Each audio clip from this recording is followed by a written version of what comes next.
Salut jeunes pousses, c'est Tom le jardinier. On se retrouve aujourd'hui pour rempoter nos orchidées. Les orchidées n'ont pas besoin d'être rempotées tous les ans. Tous les 2 à 3 ans, c'est la bonne fréquence pour les orchidées les plus vigoureuses. Généralement, les orchidées aiment être à l'étroit dans leur pot, surtout les phalaenopsis. Il ne faut pas s'inquiéter si par-ci par-là, quelques racines sortent du pot. C'est totalement normal. D'ailleurs, en dehors du rempotage, ne coupe jamais ces racines vagabondes. Même si elles sentent sèches, elles ne sont pas forcément mortes. Pour rempoter ton orchidée, attends que les racines aient complètement envahi le pot et que des particules de substrat sont effritées. Elles sont en petits morceaux. Le meilleur moment, c'est après la floraison. C'est complètement l'idéal. Rempote également lorsque les racines montrent des signes de pourriture après un excès d'arrosage par exemple. Elles dégagent une odeur désagréable. Interviens aussi en urgence à ce moment-là, sauf si elles sont en fleurs. Choisis-lui un pot à peine plus grand. Il faut que son diamètre soit à peine plus grand de 1 ou 2 cm. Pour les petites orchidées, tu peux même réutiliser le même pot à condition de bien nettoyer et de désinfecter à l'eau de javel au préalable.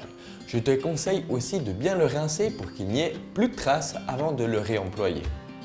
Si ton orchidée est volumineuse et lourde, comme peuvent l'être certaines phalaenopsis, je te conseille de lester le pot pour assurer sa stabilité. Dépose au fond une bonne couche de gravier. La première chose à faire, c'est de préparer leur terreau. Méfie-toi des terreaux vendus dans les points de vente de jardinage.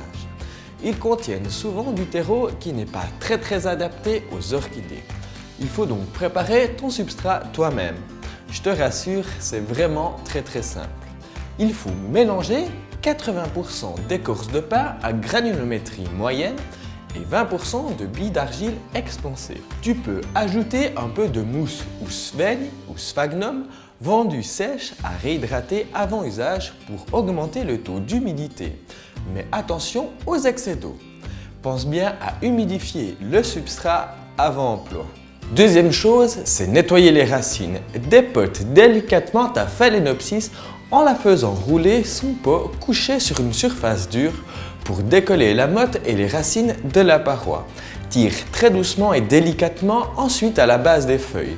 L'orchidée doit s'extraire pratiquement toute seule du pot. Si ce n'est pas le cas, évite de l'abîmer en coupant le pot avec un sécateur.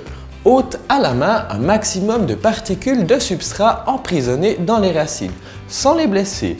Élimine ensuite les racines molles, sèches qui ont pourri en coupant le plus près possible de leur base avec un sécateur bien aiguisé et surtout désinfecté. Troisième chose à faire, c'est de rempoter notre orchidée sans trop l'enterrer.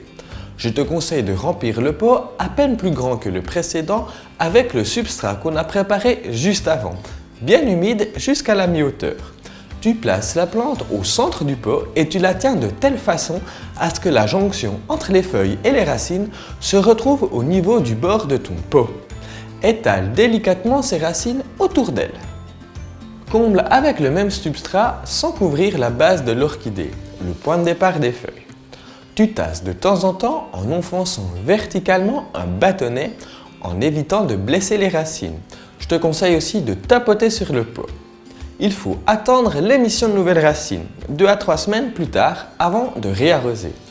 Contente-toi entre-temps de pulvériser la surface du substrat avec de l'eau non calcaire à température ambiante, sans mouiller le cœur de la plante. Voilà, tu sais maintenant comment rempoter tes orchidées.